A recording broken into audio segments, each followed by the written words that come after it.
ആവേശോജ്വലമായ മത്സരം ലോകകപ്പിൽ നടന്നുകൊണ്ടേയിരിക്കുന്നു. സോക്കർ ഗാലയിലേക്ക്.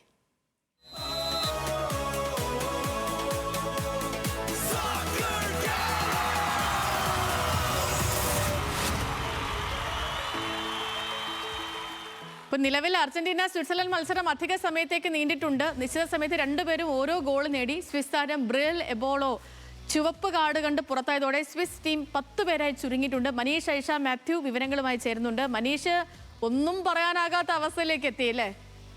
സേതു, തീർച്ചയായിട്ടും ഒരുപക്ഷെ അർജന്റീന ആരാധകർ പോലും ഈ ഒരു മത്സരം അധിക സമയത്തേക്ക് പോകുമെന്ന് കരുതിയിട്ടുണ്ടാവില്ല. അത്തരത്തിലേക്കാണ് മത്സരത്തിൻ്റെ ഒരു ഗതി മാറുന്നത്.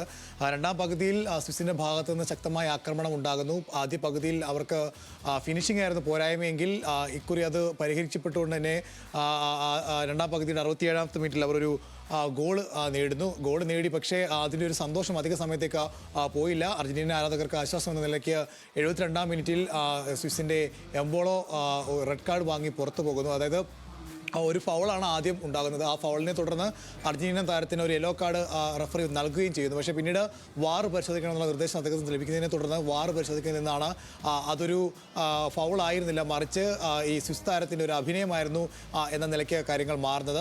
തുടർന്ന് അദ്ദേഹത്തിന് മഞ്ഞക്കാർഡ് ലഭിക്കുകയായിരുന്നു. പക്ഷേ ആദ്യ പകുതിയിൽ നേരത്തെ തന്നെ മറ്റൊരു ഫൗളിന് അദ്ദേഹത്തിന് മഞ്ഞക്കാർഡ് ലഭിച്ചിരുന്നു. അതുകൊണ്ട് തന്നെ 2 മഞ്ഞക്കാർഡുകളും അത് റെഡ് കാർഡിലേക്ക് മാറി അദ്ദേഹം ടീമിന് പുറത്തു പോകുന്നു. അങ്ങനെ 72ാം മിനിറ്റ് മുതൽ 10 പേരുമായി ചുരുങ്ങിയാണ് സ്വിറ്റ്സർലൻഡ് മത്സരത്തിലേക്ക് വരുന്നത്. പക്ഷേ ആ മത്സരത്തിൽ ചില നിർണായകമായിട്ടുള്ള നീക്കങ്ങൾ മെസ്സിയുടെ ഭാഗത്തുനിന്ന് ഉണ്ടാകുന്നു. ഒരിക്കലും ഒരു ചിപ്പ് പോലും അദ്ദേഹം ശ്രമിക്കുന്നെങ്കിലും ശക്തമായ പ്രതിരോധത്തോട് തന്നെ സ്വിസ് ഈ മത്സരം അധിക സമയത്തിലേക്ക് നീട്ടിയെടുത്തിരിക്കുകയാണ്. എന്തായാലും അധിക സമയം ഇപ്പോൾ പുരോഗമിച്ചുകൊണ്ടിരിക്കുന്നു. ഇപ്പോൾ 3 മിനിറ്റുകൾ പിന്നിട്ട് കഴിഞ്ഞ് എന്തായാലും ശക്തമായ പ്രതിരോധമാണ് സ്വിറ്റ്സർലൻഡിൻ്റെ ഭാഗത്തുനിന്ന് ഉണ്ടാകുന്നത്. ഒരുപക്ഷേ മുഴുവൻ സമയം പ്രതിരോധത്തിലേക്ക് പോയി അർജന്റീനയെ ഗോളടിക്കാൻ സമ്മതിക്കാത്തൊരു പെനാൽറ്റിയിലേക്ക് കൊണ്ടുപോവുകയാണെങ്കിൽ ഒരു സാധ്യത നിലയ്ക്കാണ് നിലവിൽ ഇപ്പോൾ അവരുടെ മത്സരം പുരോഗമിക്കുന്നത്. എന്തായാലും അർജന്റീന മുഴുവൻ ശ്രമങ്ങളും നടത്തുകയാണ് ഒരു വിജയ ഗോളിനായിട്ട്.